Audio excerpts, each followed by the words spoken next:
Kei te tautoko a te pou matakana I ngā kupu tātā a Kahurangi Tariana Tūria e pānakia o Ranga Tamariki.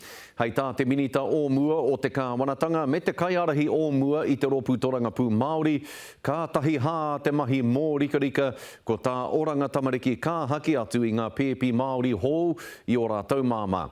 Hei tā tātou tūte tōranga pū a Erewerere kura, nā ngā kupu a te Kahurangi me te tautoko a te pou matakana, ka tū he hui a motu.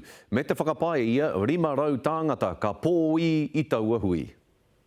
E whakapae ana tēnei minita runanga o mua e tāmi ana Oranga Tamariki I ngā whānau. It's disgraceful because it basically disconnects that child from their mother. It disconnects the mother from the child. The child will never ever gain that sense of who they are.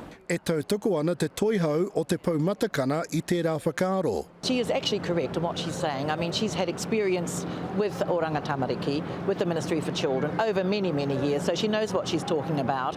And what she's saying is that things need to change, so I do support her in that. Nā tēnei pūrongo a Newsroom I te tua I te puehu.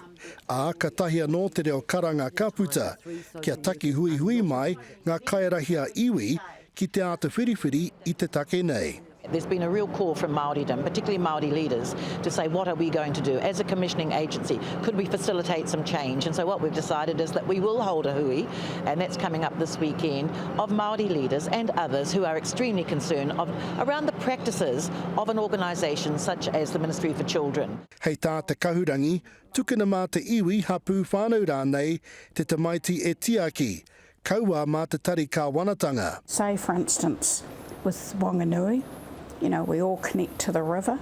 If a child came into care, they should be contacting the various hapu on the river to find out where the closest connection is. Why should it always be non-Māori and government organisations telling us what's best for us? No longer acceptable, and we're not going to put up with it any longer. I do think that as iwi, we can and we should take responsibility for our own. Ka tū te hui ki Tāmeki Makaurau, hei tara horoi e tū mai nei.